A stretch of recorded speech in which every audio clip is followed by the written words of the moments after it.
Hello, everyone, and welcome to the Testing Psychologist podcast. I'm your host, Dr. Jeremy Sharp, licensed psychologist, group practice owner, and private practice coach. Many of y'all know that I have been using therapy notes as our practice EHR for over 10 years now. I've looked at others, and I just keep coming back to therapy notes because they do it all. If you're interested in an EHR for your practice, you can get 2 free months of therapy notes by going to thetestingpsychologist.com/therapy notes and enter the code TESTING. Hey folks, I am really glad to have Novopsych Psychometrics sponsoring the show. If you do structured assessment work, then you will likely love Novopsych. Novopsych brings 150 plus standardized measures into one platform. What I particularly like is the extra layer of psychometric interpretation, so it helps you understand what scores actually mean, so the results are easier to communicate. If you are interested in high quality measures for personality, disability, ADHD, or autism, you can try Novopsych with a 15-day free trial via the link in the show notes, which is novopsych.com/testing psychologist. That's novopsych.com/testing psychologist. Hey everyone, welcome back to the Testing Psychologist. Happy to be here with you. And today's topic is a fascinating topic that we have talked a bit about on the podcast before. It's supervision of assessment. And the angle today is a little bit different. So in the past, we have talked generally about assessment supervision and some of the ethics and legal considerations of supervision. But today we are tackling it in a little bit more, I think, structured and practical manner. So my guests today are both return guests. I have Dr. Alison Wilkinson-Smith and Dr. Stephanie Nelson. They are back. They are hosting an upcoming workshop around the content of this episode. So all about practical values-driven supervision. So just putting in a plug for them. If you like the content of the episode, absolutely go and check out that workshop. We'll have the link in the show notes to sign up. And as you'll hear in the episode, they've extended early bird pricing till I think May the 8th for anyone who wants to register. So about my guests, Alison Wilkinson-Smith is a board-certified clinical neuropsychologist with a subspecialty in pediatric neuropsychology by the ABP. She's also certified in therapeutic assessment of kids by the TA Institute. She's a professor of psychiatry and practices clinical neuropsychology in an academic medical setting and in private practice. She also offers professional consultation on pediatric psychological and neuropsychological assessment, and she specializes in therapeutic and collaborative assessment techniques, pediatric functional neurological disorders, and assessment of kids living with medical and psychosocial complexity. Dr. Stephanie Nelson is a pediatric neuropsychologist who specializes in complex differential diagnosis. She is board certified in both clinical neuropsychology and pediatric neuropsychology, and she's a past president of the American Board of Pediatric Neuropsychology. She has a private practice in Seattle, and she primarily engages in consultation through the Peer Consult, where she provides consultation to psychologists and neuropsychologists who specialize in pediatric assessment. So both of these women are complete powerhouse clinicians, and it is a real gift to have them here on the podcast together, talking about how they marry their head-driven and heart-driven approaches to supervision. So we talk about lots of different things here, but primarily work through their model for supervision. We talk about the history of supervision and how we've conceptually approached it in our field. We talk about what's missing at this point. We talk about the different layers of supervision and how we as practitioners can implement the skills-based or practical approach to tackling these layers of supervision. And there are lots of acronyms and models and structure for you to take away and fall back on if you are supervising folks in assessment. So lots of great discussion here, lots to take away. Without further ado, here is my conversation on supervision with Alison Wilkinson-Smith and Stephanie Nelson.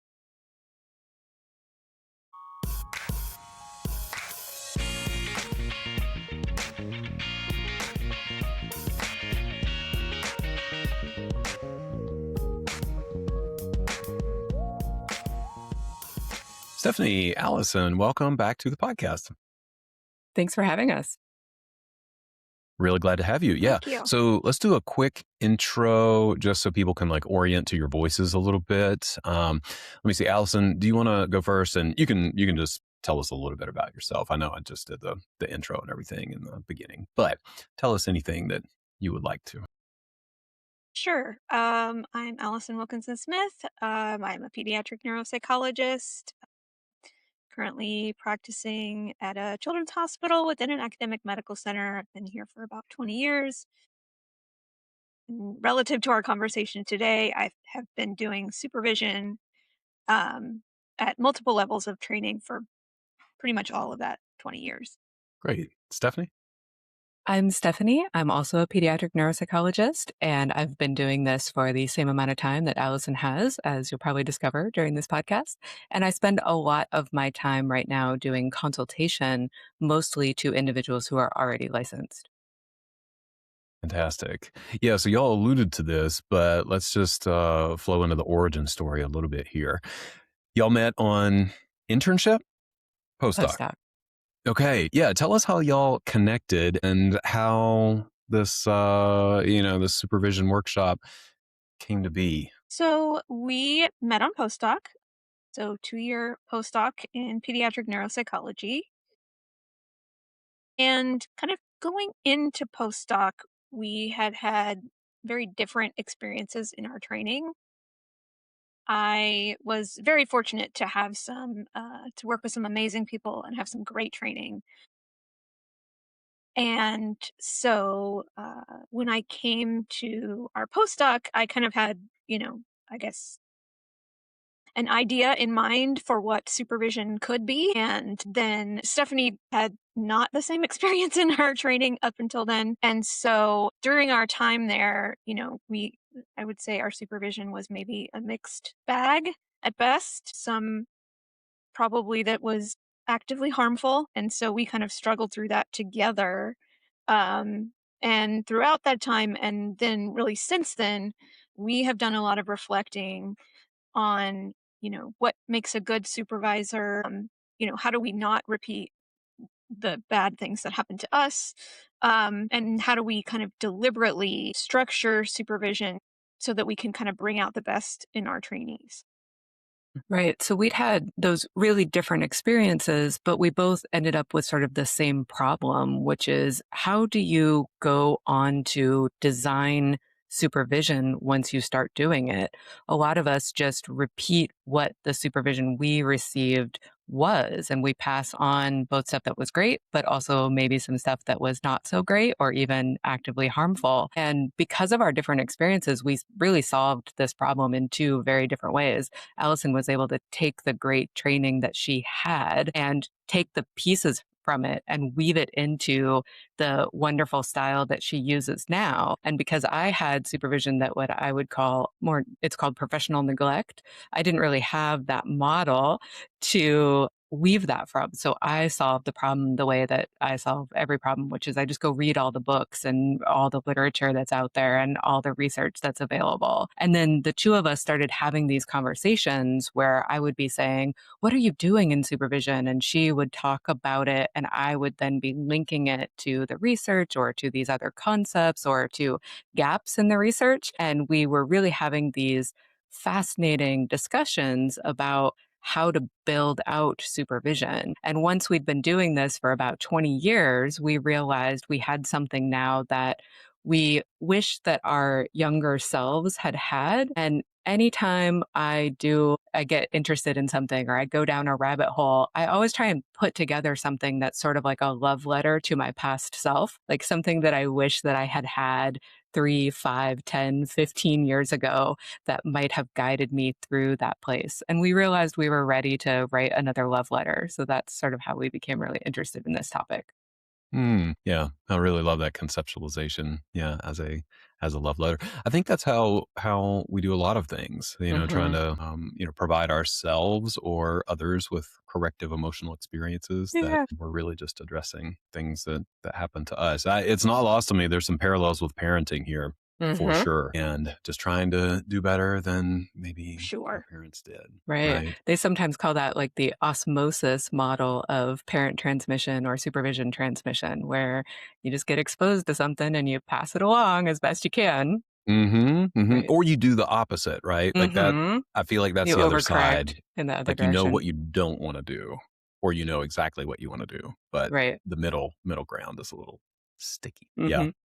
Yeah. Well, I think it's interesting too, because y'all come at this from different perspectives that are like equally exciting and challenging. Like from Mm-hmm. Allison's side, you have what sounds like a very positive experience, but then you're tasked with like, okay, how do I translate this sort of like,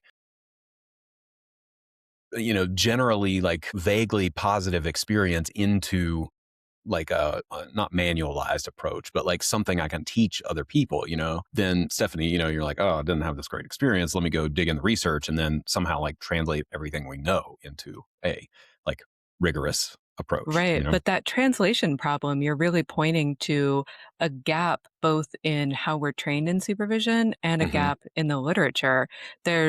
We can look back at the training that we ourselves received, positive or negative, and maybe identify pieces of it that we may want to keep or pass on or don't want to keep. Or we can look in the literature and see, like, oh, there's this stuff that sounds maybe good, but then you get in the room with a trainee or you Hmm. start doing consultation and you realize, wait, the actual how to, it seems to be a gap from whether you come at this from either direction. I think Exactly. that was Well, one of the things that I yeah. struggled with early on as well, because I felt like I had had good supervisors, but they were all different. So, Hmm. how do I, take these different pieces and put them together and kind of have some sort of system? And so that's what we've kind of tried to do is kind of, make a structure around the things that we want supervision to be able to do. Yes. Exactly. Yes. Yes. And I'm excited to talk through all these components and see how the two of you sort of bring your different styles together. I Hmm. think that it's a really nice compliment just from talking about it up to this point. So you mentioned research. Let's Hmm. do a little bit of that just to kind of set the stage. What do we know at this point about supervision and teaching supervision and transmitting knowledge from one person to another in our field? Absolutely. If you are wondering yourself where the great articles or training on assessment supervision that you feel like as a listener you might have missed, you really haven't missed it. There is not any such thing yet as evidence-based assessment supervision. Hmm. There are a few books written sort of on that topic. There's one by Jordan Wright that has been edited by him, and then there's one specific to neuropsychology supervision that's Bowden, Stuckey, and Bush. But they're more edited volumes where people are sort of talking a little bit about some of these ideas. There's not a lot specifically on exactly what to do. And to find that sort of literature, you can start looking a little wider, which is where I started at kind of supervision in general, like supervision for therapists or supervision for social workers, that sort of thing. But then even that starts, you can get some great ideas, but in terms of what to actually do in the room, you may have to look even further afield. So where I went was to fields like medical education or the wisdom knowledge or coaching in elite areas like music and sports, or even some of the parenting literature was helpful in trying to put this all together in terms of what we actually do. But that's sort of what's missing. I could, if you like, kind of talk about where the supervision literature has kind of gone lately that Hmm. maybe listeners have missed a little bit if they haven't gone there. Would that be helpful? Yeah, I think Yeah. that would be helpful. Yeah, because there has been a little bit of a A shift or little a bit of a push. shift. Exactly. Yeah, That's yeah. correct. Um, if so, more and more people are getting a little bit of introduction to supervision earlier in their career. It used to be that nobody was getting it. Now, about a quarter to a third of people are at least getting some training in supervision at some point during their training or an internship and postdoc. So there is a little bit more move to try and introduce people to theories. And then the bigger shift has been this move to a framework that is competency based, developmental, and focuses on teaching trainees the knowledge, skills, and attitudes that they need to be successful in the field. So the content, sometimes what's called the know what, the procedures, the skills, which is sometimes called the know how, and then the attitudes that you need to be successful in the field, the work ethic, the values, the mindset, which is sometimes called the know why. And so there's been this move to make supervision really focus on those three areas that trainees build within a competency-based framework that is developmentally guided. And by competency based, I mean that you may have different domains in the areas of assessment versus intervention versus research, those types of things. And then that's developmentally guided. And that has been really embraced by psychology. And so if you read any articles right now about supervision or assessment supervision, you'll see that mentioned. What you will not see mentioned is exactly how we're supposed to do that. Yes. And maybe that's a time just to comment a little bit on this phenomenon. I know there's a name for it, but I can't remember it. Maybe one of y'all know. The difficulty that we have even like teaching what we know. So even if, we're the best clinician in the world, like there is something that has to happen to like get that knowledge and those skills and those attitudes out of our brains and into the supervisee's brain. And that's hard. Can It you describe really that at all? Why that's hard? Absolutely. I can absolutely describe that. So when we learn how to do something, when we are learning how to do it, it gradually we become more effective at it and we become more or less aware of how good we are at it. Mm. And when we first are introduced to something, we are unconsciously ineffective. We are not great at the task and we don't know it. So that's the Dunning-Kruger effect, for example, right? Like we all think we're great at things. We have no idea what we're doing. That's often how we go into starting out with assessment, right? Your trainees may have a lot of confidence and not necessarily know what they're doing. And then we reach this stage where we are consciously ineffective. We no longer think that what we're doing is working. We're aware of that, but we don't yet know how to become more effective. And then you get to this stage where you are effective and you're conscious of it. And a lot of us spend a lot of time in this stage because we're producing great work. It's also very effortful. We're very aware of how much time it's taking. And then by the time you start supervising, you usually have reached this stage where you're effective, but you're not conscious of it. You are unconsciously effective. You no longer know how you're doing it. You have all this expertise, and then trying to externalize it and explain it, all of a sudden you're like, well, it just is ADHD, like, right? Right? And it's very hard to translate, which makes it very hard to teach, which is where we're hoping to come in, that we're going to help people externalize the stuff that they're already doing well so that they can see what that is, do more of that. And if there's anything that they don't need to be doing or that's less effective, they can kind of take a look at that as well. Yeah. Yeah. I love that. So to that end, I would love to transition into this model, if you want to call it that. Or do y'all call it a model? What do you call this? We're trying to make it into a series of moves, a series of approaches, a series of things to do. There are definitely models as part of it. I can't do anything without making a model. And I'm going to set Alison up by kind of introducing a model of supervision so that we can just get to that next part and kind of answer your question that way, which is I'm going to talk about my cake thing. I'm going to talk about how when we think about supervision, I picture this 3-layer cake with the knowledge, the skills, and the attitudes as the 3 layers. I kind of think of them as like thinking, behaving, emotions or values sort of stuff. And then if you picture a 3-layer cake, you picture it with icing on top, which is like this commitment to growth, this commitment to getting better, this commitment to improving in what we do. But most importantly, contained inside a plate of emotional safety that allows us to practice, be vulnerable, like develop new skills. And I'm going to take that plate and hand it to Alison and have her talk a little bit about that emotional safety piece. Yes. Okay, I'm going to take the plate and try not to break it. So, I think many people are aware or just sort of have this sense that many of the skills that are helpful in supervision are many of the skills that are helpful in practicing as a psychologist. And I think that that's a lot of where I started. And obviously when we're practicing as psychologists, we have to kind of create this emotional safety for the people that we're working with in order to get them to open up to us and things like that. I was trained very early on in therapeutic assessment. My previous episode with you was talking about that, and I know you've had some other guests come on and talk about that.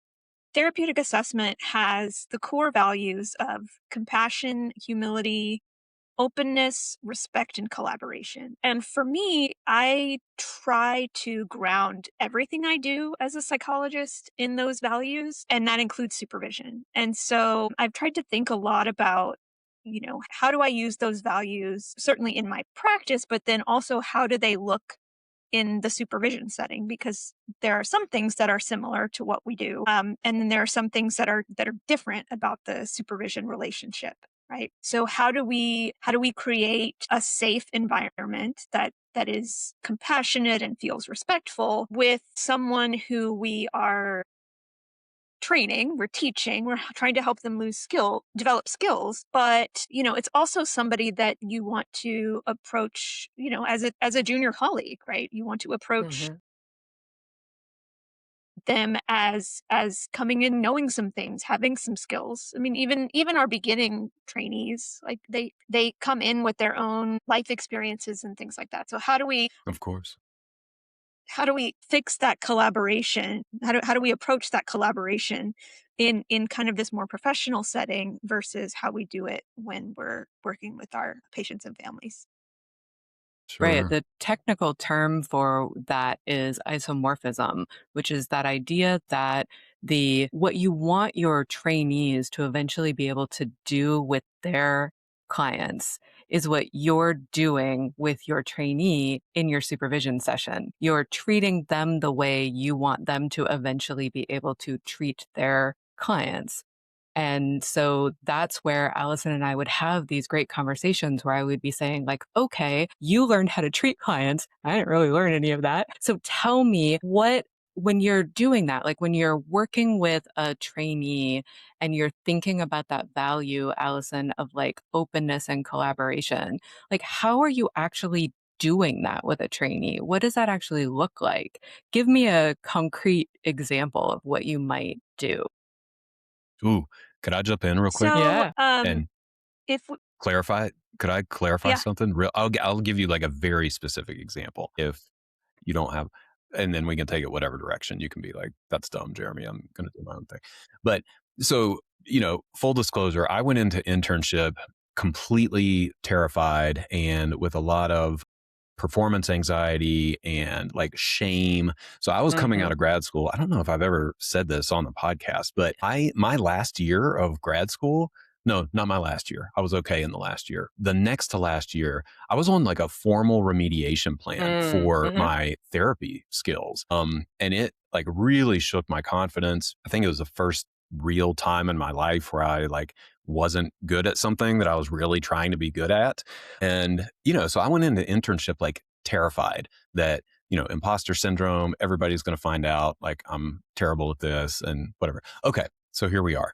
I come in to, the first couple supervision sessions, share this with you, Allison. How might you like navigate something like that with a trainee? I have to imagine you have run into something like this, in the past. I mean, my first inclination is to say something like, "I'm so sorry that you kind of had to go through that experience," Mm, because in grad school, especially, you are learning a new skill.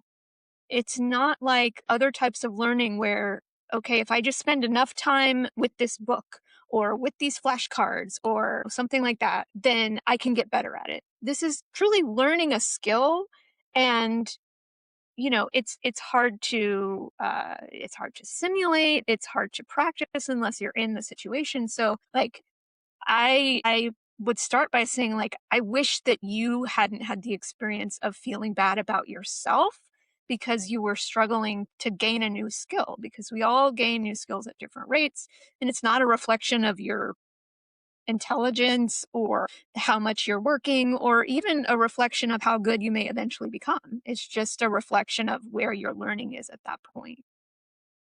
And so I think that like my hope is that by approaching, am I maybe writing a love letter to young Jeremy? Mm, I'll take it.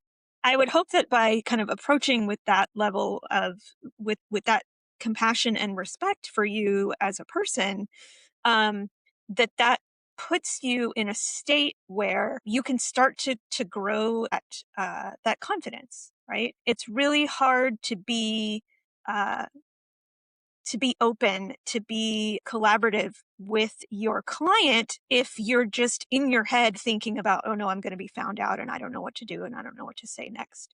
Like I think For we all sure. have the experience as early therapists or early assessors of being in our heads a lot, but we want to leave enough room for the client. And so as a supervisor, let's turn the plate into a bowl. So I have to have the bigger bowl, right, to contain the emotional distress that you might be having, whether that's from your own struggles in the field or whether you're maybe experiencing some distress from like secondary trauma. Maybe you're working with a client who's been through some things that are really difficult to hear about. So if I can act as the emotional container, right? And so that we have like nesting bowls here where you can sort of approach the client with compassion because I've given you enough containment for you to kind of get out of your own head a little bit. Yes. Right. And so this is how our collaboration works. As you can see that Allison is the heart of it. And then Mm, I go in there and say, oh, okay. So what I'm hearing in terms of the actual thing that you do is you normalize struggle and then you acknowledge growth to make sure that we're letting you know that as the trainee, this is exactly where you should be. That we're neutralizing the shame about this that people can feel when things are harder for them to learn. We're saying that's normal, natural, acceptable. We're holding you in positive regard no matter what pace you're learning at. So we're normalizing that struggle and then acknowledging the growth that you do. And then I'm going to work normalizing struggle and acknowledging growth into some sort of framework or model. But this is how we do it is I just ask Allison what she does and then turn it into a specific move of how we might be able to repeat that for a different scenario that comes up in supervision so that it's generalizable. right. Right. Right. Right. Yeah. And for the record, that response would have been great. I'm like, man, Hopefully you got something like that. it was, I mean, it was similar. It was similar. Yeah. Yeah. And I do a fair amount of supervision these days, probably not super well based on the literature, but, we're going to talk about all that. But, part of it is in the first session or two, I'll like explicitly ask if, folks are bringing in anything like that, like trauma, shame, bad experiences in grad school, that kind of thing, just to get a sense of Right. what what Right. safety might And need to be and created. you're normalizing not only that they may have had encountered some struggles, but you're also normalizing and taking maybe some of the sting out of the fact that if you ask people about their previous training, everybody says, oh, I got a lot of value about it. The supervision that I've gotten is the number one part of my training experience. It's been so helpful. And they Hmm. also say that they have been received inadequate and harmful supervision at the same time. So when researchers have looked at it, about a third of people are receiving harmful supervision right now, and 50% have received harmful supervision at some point, and 93% of trainees across disciplines have received inadequate supervision at some point during their training. So it's an almost universal experience that most of us think we encountered on our own because there's some secret bad part of us. So you're also sort of doing some with your the move of some judicious disclosure, you're normalizing that experience and making the person feel less alone. And I think that's true for becoming a supervisor as well. Mm-hmm. right? So, I'm sure some of my former trainees are listening to this and thinking, well, she wasn't all that great for me. um, it's not really like you're a good supervisor or a bad supervisor. Mm.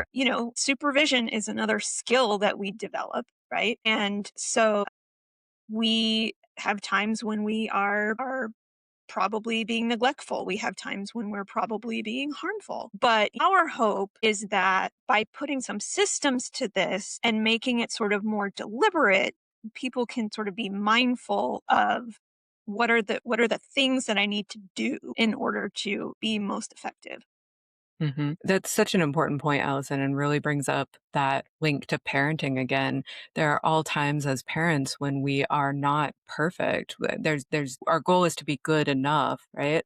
And we're not suggesting that the people during supervision right now are good supervisors or bad supervisors. We're trying to say that there are always these moments, and always will be, where you reflect back on problem that came up or a situation that happened, and you'll be like, oh, that didn't go the way that I wanted, or I want to do something different next time.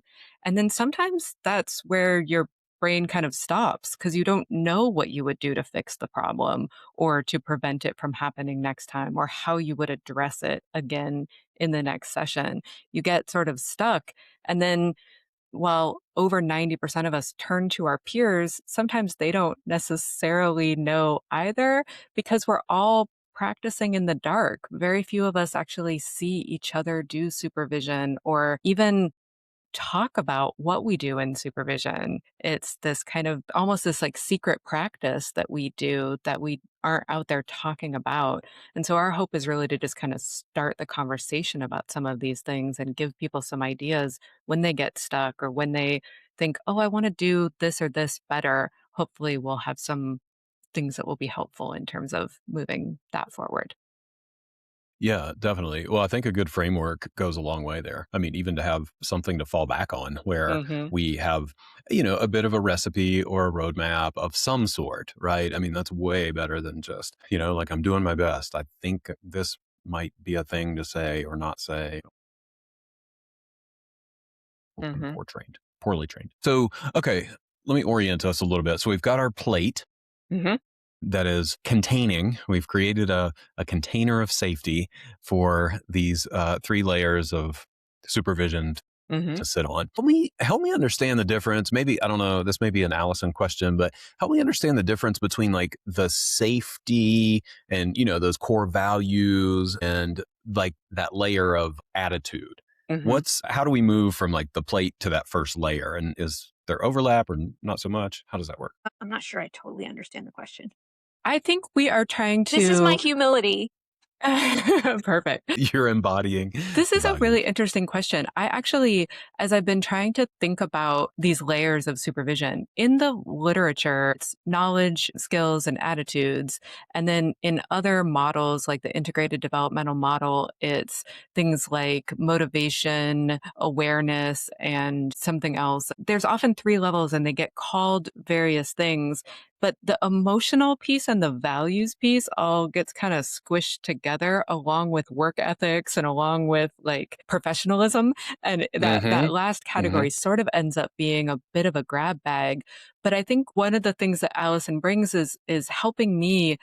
I almost have made it into two layers, like a layer of emotional safety, which I made into that plate, and then Mm-hmm. also that layer of of those TA values that she brings in, those therapeutic assessment informed values. And maybe this is a good time, Allison, to talk about like one of the other of those values that you bring into supervision and how you might do that. Sure. Well, I think kind of maybe piggybacking off of the example that we just talked about, collaboration in Hmm. supervision can look like you start with your sort of base of safety, right? You have to make it so that your trainee feels comfortable with you. And then you sort of introduce the idea that, like, you as the supervisor know some things about how to do assessment, how to interpret tests, how to diagnose certain things, right? And your trainee, of course, they bring their life experience and their previous training experiences, but they also bring what it's like to be in the room. with the client, right? I wasn't in the room with them. And so I can't know that experience. And so, you know, by presenting it sort of openly as a collaboration, right?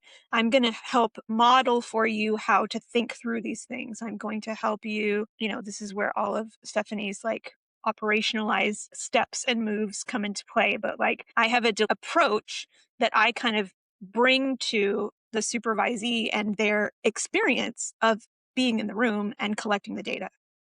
Right.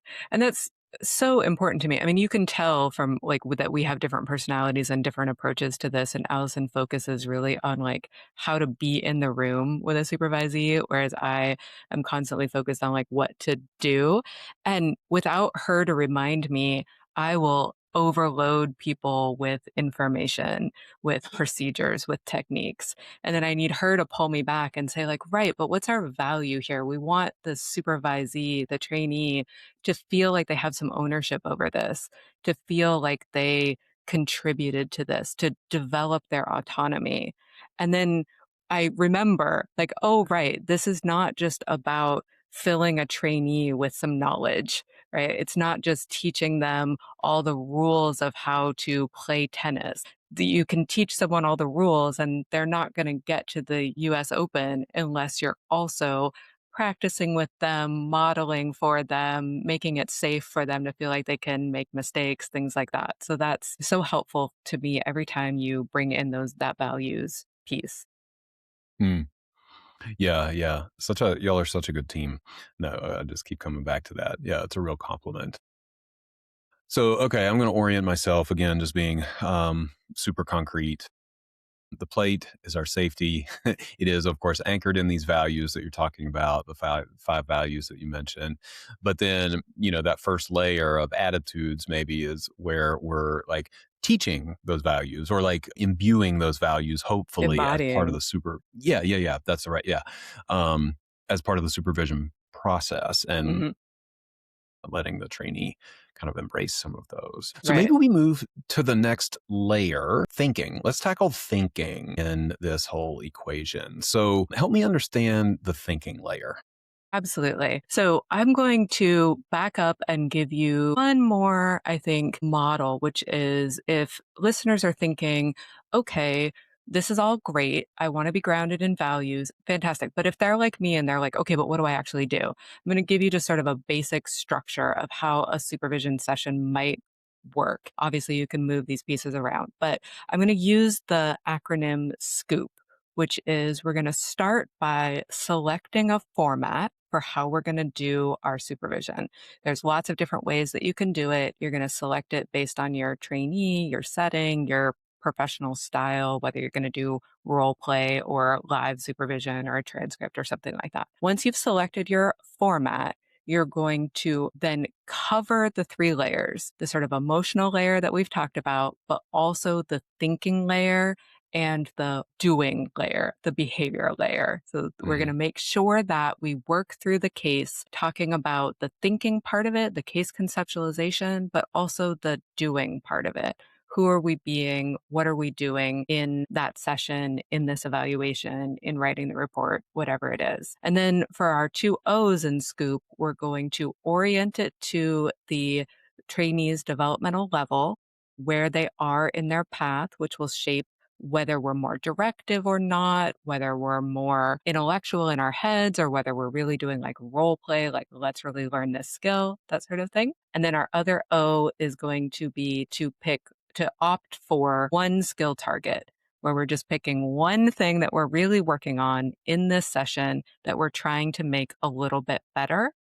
And then we'll end with P, which I'm going to stick a bunch of P's in there, all under the same letter, which sounds really weird to say out loud. That sounds fine in my head, which I am just going to abbreviate as praise, progress, and plan. So to make sure you're giving positive feedback about what's going well, that the trainee can really hear where they're growing and they can hear what they're shifting on or what they're working on or where their growth edge is. And then that there's a plan that we're actually going to do something in our next supervision session or what they're going to do outside of the room or what we're going to work on together for how to get them to that next level in the skill that we're working on. So that's our sort of like orienting framework. And Allison has kind of already talked a little bit about working through that emotional piece. And then we can transition into how do we shape thinking if you feel like that would be a good next place to go. Maybe that would be a good place to kind of talk about the like another value that you might bring in when you're thinking about helping trainees feel safe enough to learn in this really ambiguous environment of trying to make assessment decisions. Let's take a break to hear from a featured partner. Y'all know that I love therapy notes, but I am not the only one. They have a 4.9 out of 5-star rating on trustpilot.com and Google, which makes them the #1 rated electronic health record system available for mental health folks today. They make billing, scheduling, note-taking, and telehealth all incredibly easy. They also offer custom forms that you can send through the portal. For all the prescribers out there, Therapy Notes is proudly offering e-prescribe as well. And maybe the most important thing for me is that they have live telephone support 7 days a week, so you can actually talk to a real person in a timely manner. If you're trying to switch from another EHR, the transition is incredibly easy. They'll import your demographic data free of charge, so you can get going right away. So if you're curious, or you want to switch, or you need a new EHR, try Therapy Notes for 2 months, absolutely free. You can go to thetestingpsychologist.com/therapy notes and enter the code TESTING. Again, totally free, no strings attached. Check it out and see why everyone is switching to Therapy Notes.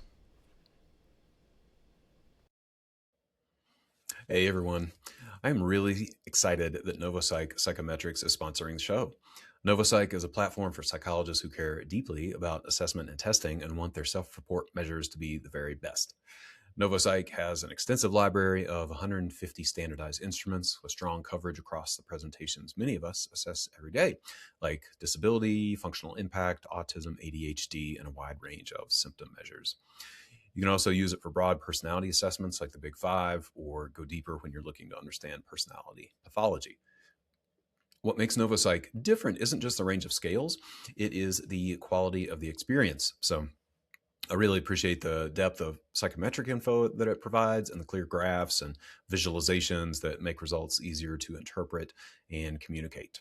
If you want to try NovoPsych Psychometrics, you can access a 15-day free trial via the link in the show notes, which is novopsych.com/testing psychologist. That's novopsych.com/testing psychologist.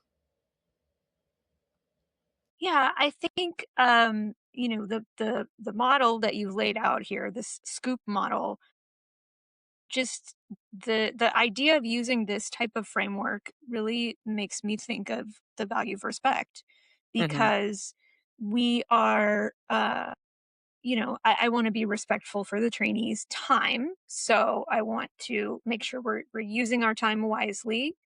I want to, continue to maintain that safe environment. I want to be respectful for not overwhelming them, and be respectful for making sure that what we're working on is at the right level for them. And I want to make sure that I'm giving them feedback, right? That I'm giving them feedback about whatever the specific thing is that we're talking about, but also maybe feedback on the bigger picture of their development, and then kind of how to move forward with that into the next uh the next supervision session, right? Setting us up for next time. Right. And so, I think it's this is sort of where that idea of approaching your trainee as this junior colleague, right? I'm Hmm. being respectful of your time, your abilities, your goals for us working together. One of the ways, Allison, that you've told me that one of the things you do in supervision that always makes me feel I feel like vicarious respect, if that's a thing, is you tell me you always give your trainees the first crack at something. Like you always make sure that they have, like and I was thinking about that when you're trying to help them gain new knowledge, gain new content. One of the ways that you can be respectful is by putting it in front of them. Can you talk a little bit about that choice that you make and how you do that? Sure. And I would say, and this is something that I also say to my trainees, that I try to give them first crack at it. There are many times when I get overwhelmed by enthusiasm Mm-hmm. for the clinical work that we're doing that I will just start sharing my thoughts. But I try really hard to give the trainee the first crack at each step of the assessment process. So, let's say after we've done the initial interview with the parent, I want the trainee to have the first crack at developing hypotheses at that point, and then what tests might we want to give. And so I will say to them, maybe as we're kind of processing right after the session, okay, what are we thinking? And then if they don't know, then I will say, okay, we've got a week till our next session. Go think about it and then come back to me, because I realize that, you know, I can do those things in the moment, but the trainee who is just developing that skill, maybe they can't do it as fast as I can, but they would still be able to do it or do some of it. And so, I will say, you take a crack at it. So it's my way of communicating respect that, like, this is your client, right? I'm just your support. But of also saying, like, I believe that you can do this, or you can get close. And then I always tell them, if you go and think about it and you really have no idea, like, that's fine. Just come back to me and then we'll talk it through. But I want you to try first. Mm-hmm. Um, and the same And then, thing for, like, when the testing is done and we're going to interpret it, right? I will say, okay, you go take these results and sit with them and see what you think is going on and think about how we're going to explain that to the parent, and then kind of come back to me with your ideas. And again, if they just have no idea, then I say, great, come back and we'll talk through it. I see some complicated cases, and sometimes trainees will just be like, I have no idea. And maybe they've kind of come up with a conclusion that I don't necessarily agree with. And so then, like, okay, how can we respectfully talk that through? mm-hmm. But giving them the first chance to do that thinking, realizing that it's going to take them more time than it is me. Right. And then when I operationalize that, when I listen to that, I realize, like, oh, what she's doing is getting material from the trainee and then listening for material that's in their zone of proximal development. Meaning it's material that they're close to. They might not be close, but a lot of times you can find something in there that is pretty close. And then you can start shaping that. You can expand it or deepen it or complexify it or make the trainee start thinking through the differences between other concepts that they're kind of getting it muddied up in. And you take that material that they're almost there at, you expand it and see if they get there on their own. And then if they don't, you can figure out what it is that they need that you then go in and fill in. And that's so much different than what my normal technique would have been, which is to just try and cram content into someone's brain, whether they were willing or not, or needed it or not. It's instead this respectful, like, wait, let me see what you almost know. Let me see if I can get you there on your own, and then you have ownership of it and feel that growth and see it in yourself. And then if we can't, then we'll put in content in manageable bite-sized chunks that you're actually excited to receive rather than maybe closed off to or overwhelmed by. Yeah. And I mean, for me, it just gets back to that value of respect that you Mm-hmm. started with, Allison. Like, this is like respecting, hey, our trainees are bringing a wealth of knowledge, whether they necessarily know how to organize Right. it or access it or, articulate it or not. It's there, and we're going to, like, draw it out. And, for me, it helps sometimes to think about, like, we're kind of in the ballpark of like a Socratic method sort of Mm-hmm. approach where, you're like, I find that it's very rare for trainees to be, like, so far off base. And I'm like, that's ridiculous. Like, that Right. rarely happens for me. So, Mm-hmm. to be able to ask questions and help guide them, like y'all are saying, to Right. their own Socratic questions are conclusions. one of And the best ways to stretch material in that zone of proximal development. mm, So we talk a lot about that in our model. There's also a good chapter on that by Jacques Donders in the book on supervision of neuropsychology. He writes mhm. about using those Socratic questions as well. But it's a really great way to take material that people are almost have and help them think it through on their own, which is a completely different process than someone thinking it through for you and then giving it to you completely to, how they are thinking about it. Yes. Yes. Because Absolutely. ultimately we want them to develop the skill, right? Right. We're teaching a skill. So if I just tell you the answer, that doesn't help you develop the skill of thinking through it on your own. You got to try thinking through it on your own.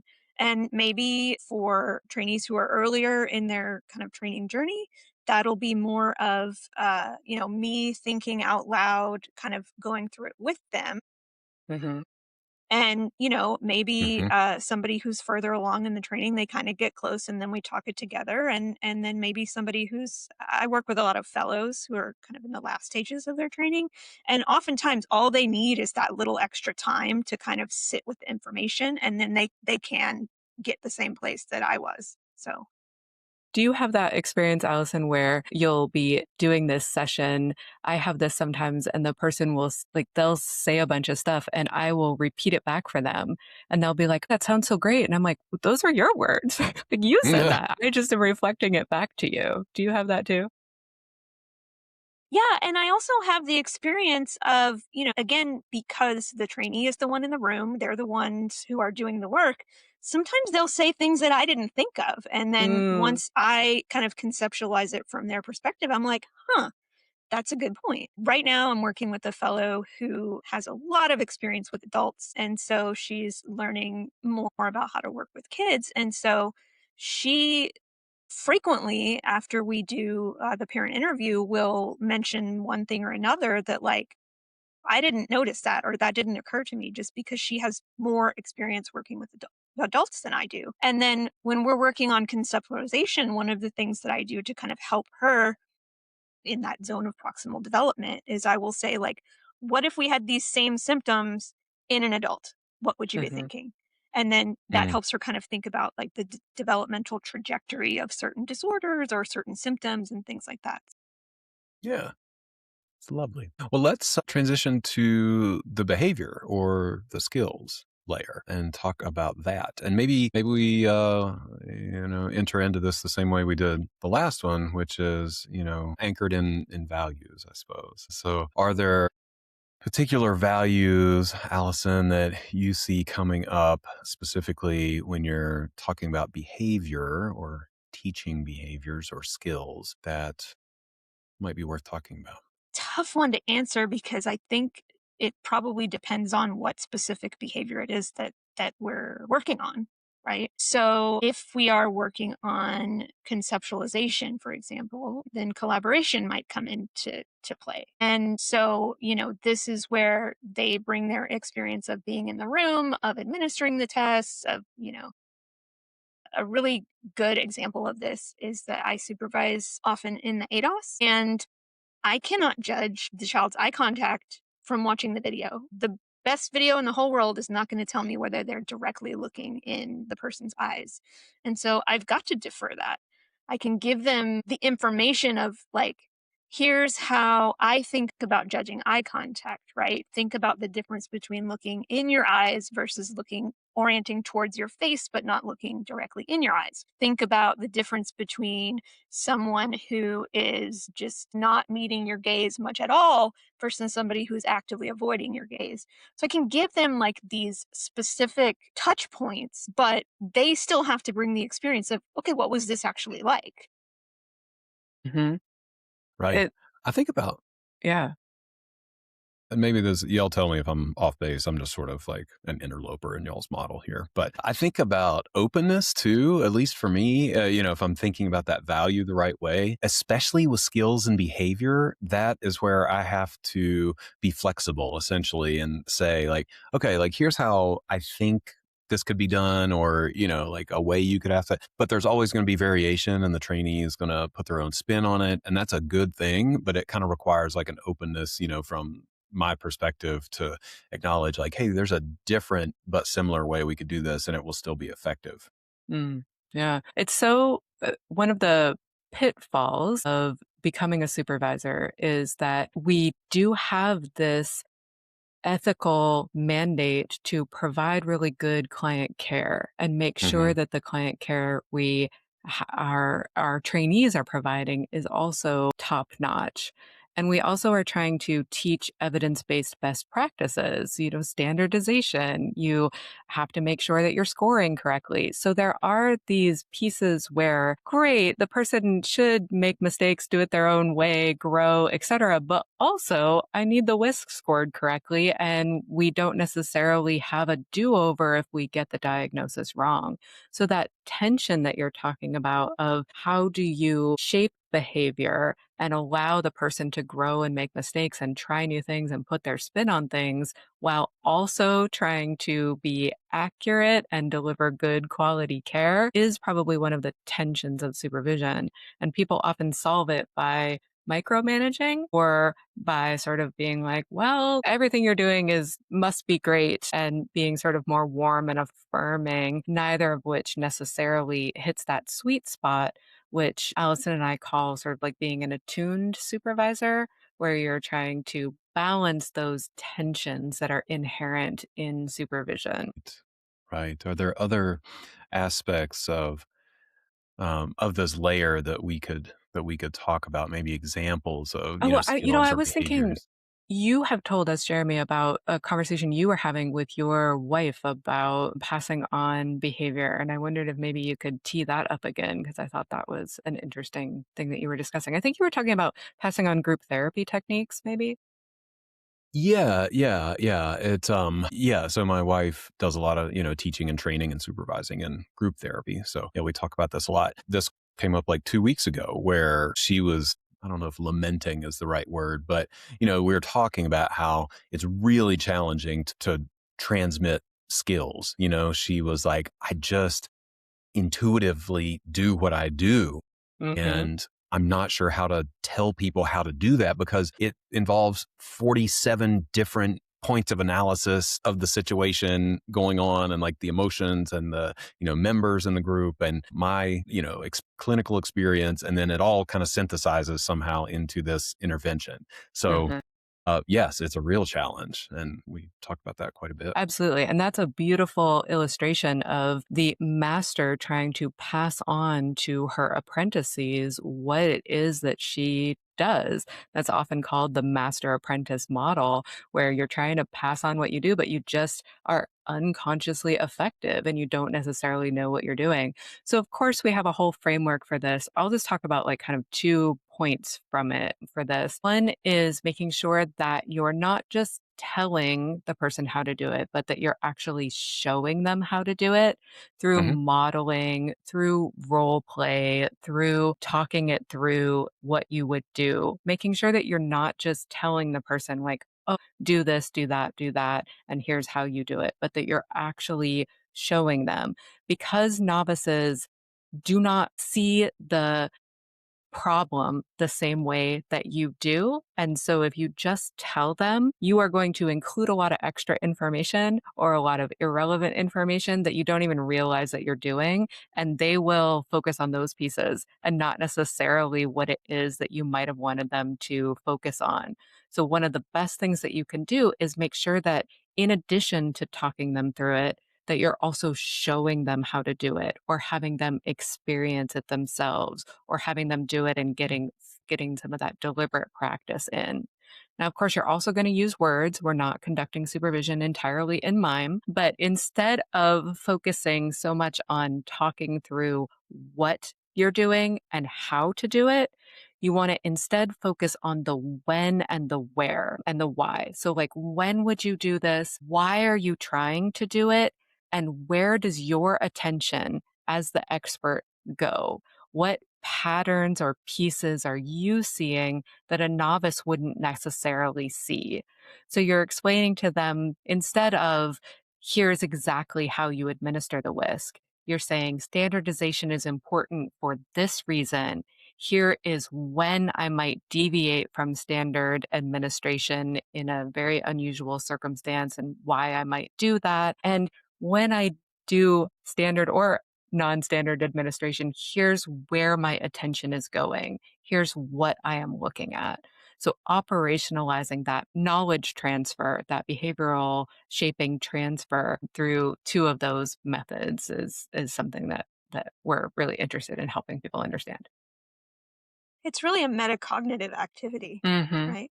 And I think that's Stephanie's metacognitive skills are really second to none. So that's one of the reasons why we work so well together, is because she kind of supplements my metacognition to be like, okay, what are you doing and why?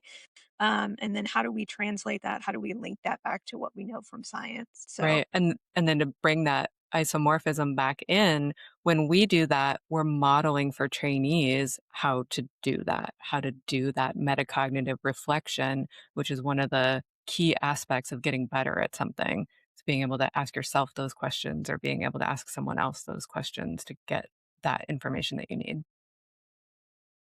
Yes. This sounds great. I love a model. I love a nice visual. I love structure. You've given us a lot of examples and I think practical illustrations of how this might come to life. So theoretically, everything goes great all the time, right? But Mm, in reality, that is not what happens. And so I would love to maybe as we start to wrap up, talking about situations where supervision becomes a little more challenging, or maybe you just get stuck. Maybe we don't even have to say challenging because that makes it sound like hard or like a personality problem or something. Um, like for an example, I'll lead with an example and then we can take it wherever. But like just the other day, I was talking with one of our trainees about an adult autism diagnosis, right? And long story short, I landed on, yeah, I think there's enough here. This is an autism diagnosis, and here's why. And the trainee was saying, I don't see that. Here's how I would explain all of the symptoms from a different perspective. And ultimately, we just got to the point where I kind of had to be like, well, I think this is what it is, and that's what we're going to go with. And I mm. don't know that I navigated that really well. So that's just one example of how, a little bit of like friction can come up. So anyway, all that to say, how do y'all approach it, or how can we implement some of these things in like stuck situations or places where supervision gets a little bogged down? I will jump in here with, of course, we have a model for this, and I will lay out the steps and kind of how I might think about it in terms of that model. And then I hope this model also translates more widely to not just the supervision ruptures that can happen in session, but also to those ruptures that can happen when you're really feeling like the trainee is not making the kind of progress that you expected Mm, or is getting stuck in some area, or you as a supervisor are getting stuck. It's going to be the same set of steps, whether it's individual session or whether it's wider.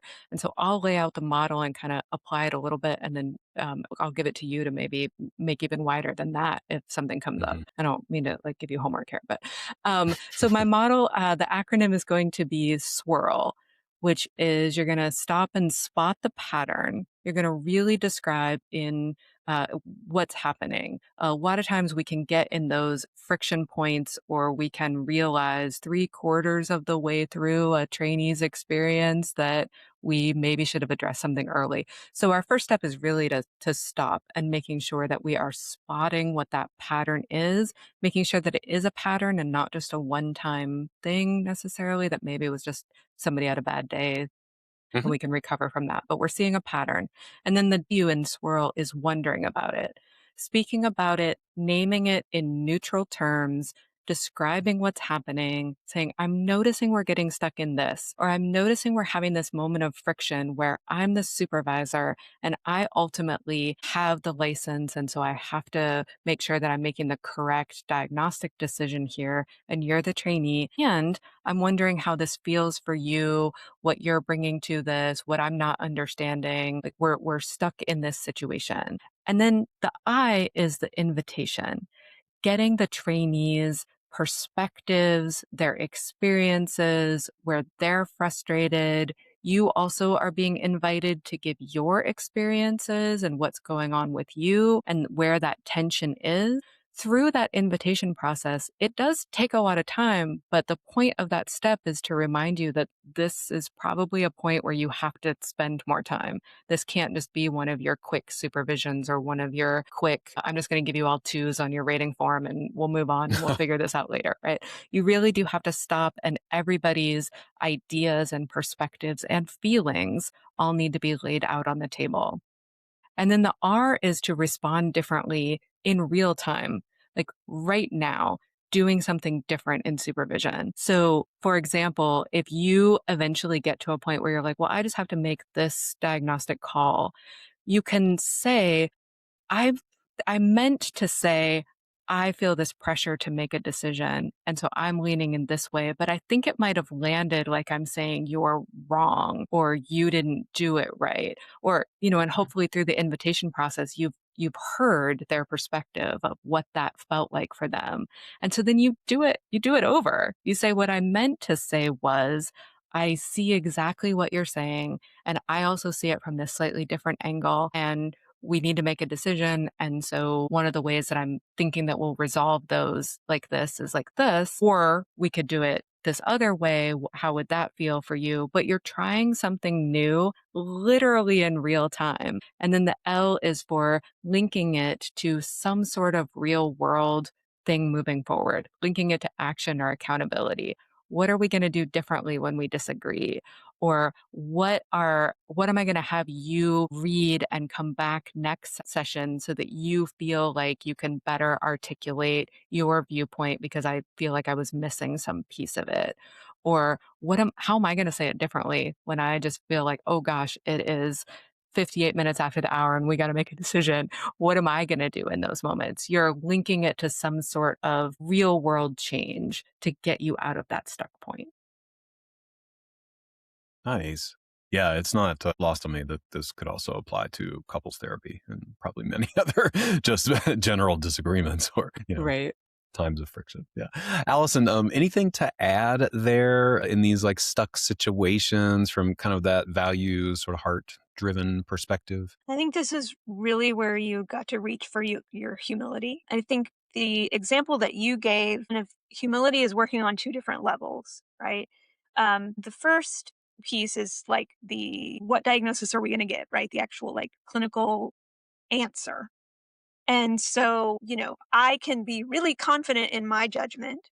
Um, Again, I wasn't the one in the room, but also there are always going to be other clinicians out there and maybe other supervisors that this person has had before that are going to decide that differently. So I have to approach this with like, here's how I'm thinking of it. Other people might see it differently. So I have to like approach my conclusion with some humility. Now, that doesn't mean that I'm necessarily going to just go with whatever the person says, but it does mean I have to kind of check myself and I have to really go through that reasoning process, right? Then there's also the humility on the level of the interaction between you and the trainee, right?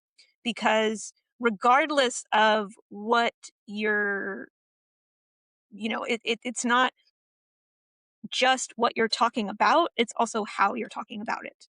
Right. So you and your trainee had a difficult interaction over this disagreement, right? Something about it was not, you had stuck feelings. So something about that interaction wasn't working. And, you have to have humility about that part to be like, you contributed to that interaction. There's something that you did in the way that you either communicated to them or set them up to conceptualize this initially or something that you did that didn't work, right? And so this is where the swirl method is helpful because you can say like you can question and say, has this dynamic happened before? Have I had this feeling before with this trainee? Is there a pattern here? And then that's the pattern that you can name, right? You don't just have to talk about, well, I don't agree with your diagnosis. You also can say like, gosh, we are really seeing this from different perspectives. And we're having trouble kind of figuring out what's the best thing to do here. And then that's where you invite their perspective and then shift your response, right? And so like you realize that you are one half of that dynamic and that you can look at your piece and you have to know what their piece is and how they experienced you. And then you change that, right? You respond in a different way or try to respond in a different way. I am really lucky in my academic medical setting to work with a lot of other supervisors. And so most of the time when I'm supervising a trainee, I'm not the only person supervising them. And so one Yeah. of the things that we often do is we'll get together and say, I'm having this problem with this Mm-hmm. trainee. Is anybody else having this problem? And, sometimes I find out, okay, it's just me, right? Nobody else is experiencing this difficulty in their interaction with the trainee. So then I have to say, okay, what can I do differently? And sometimes, okay, we're all having the same problem. And then we kind of all have to get together and think about how are we going to approach this with our trainee so that we can, um, help them grow in the way that we feel that they need to grow. Right. And luckily, because we are assessment psychologists, this ability to integrate multiple sources of information about behavior that changes across context and across dyads, that's what we do. So hopefully we can bring a lot of those same skills to our supervision if we're have a little bit more support in making that translation of how to use those skills that we've honed so well and bring them to our supervision. Hmm. Yeah. Yeah. Well said. Well said. Well, y'all shared a ton of valuable info. And the best part is that this is essentially just the tip of the iceberg for everything that you've put together. So I'm guessing folks might want to learn more, and there's a way to do that. Tell us about this workshop that's coming up and how folks might be able to find it. Yeah, so we are offering a workshop on May 15th on supervision and consultation for assessment. And if people are interested in learning more and potentially signing up, they can go to level2psychconsult.com. That's the number two. So level2psychconsult.com. If you click on workshops and continuing education there at the top of the page, it'll bring you to the information for this particular workshop. And it's 3 Fantastic. hours, and they get CE credits, and it will be recorded, and there will be dessert metaphors and some bonus content and all kinds of things. We also early bird pricing was set to end, but because this got delayed a little bit, we're going to offer the early bird pricing for a couple extra days for people, so that who just to give them a chance to hear about this and if they're interested. So we'll extend that for a couple more days. Well, fantastic. Okay, that's really good to hear. Yeah, I appreciate it. All right. So you heard it, folks. Come for the dessert, stay for the knowledge. All right. There are so many more dessert metaphors to come for people who sign up. I can't She has even so many. imagine. It's amazing. Yes. Yes. Yes. Well, get them all. They're all out there. All you have to do is register. Mhm. So good to see both of you. Thank you again for coming back and having this conversation. Thanks for having us. Thank you. All right, y'all. Thank you so much for tuning into this episode. Always grateful to have you here. I hope that you take away some information that you can implement in your practice and in your life. Any resources that we mentioned during the episode will be listed in the show notes, so make sure to check those out. If you like what you hear on the podcast, I would be so grateful if you left a review on iTunes or Spotify or wherever you listen to your podcasts. And if you're a practice owner or aspiring practice owner, I'd invite you to check out the Testing Psychologist Mastermind groups.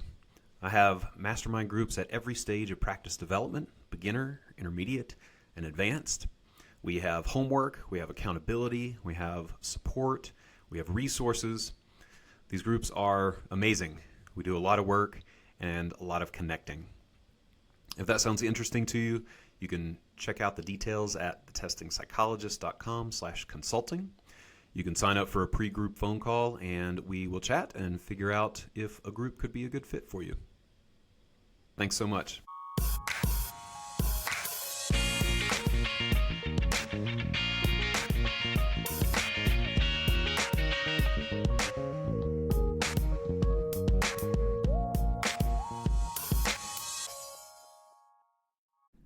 The information contained in this podcast and on the Testing Psychologist website are intended for informational and educational purposes only. Nothing in this podcast or on the website is intended to be a substitute for professional psychological, psychiatric, or medical advice, diagnosis, or treatment. Please note that no doctor-patient relationship is formed here, and similarly, no supervisory or consultative relationship is formed between the host or guests of this podcast and listeners of this podcast. If you need the qualified advice of any mental health practitioner or medical provider, please seek one in your area. Similarly, if you need supervision on clinical matters, please find a supervisor with an expertise that fits your needs.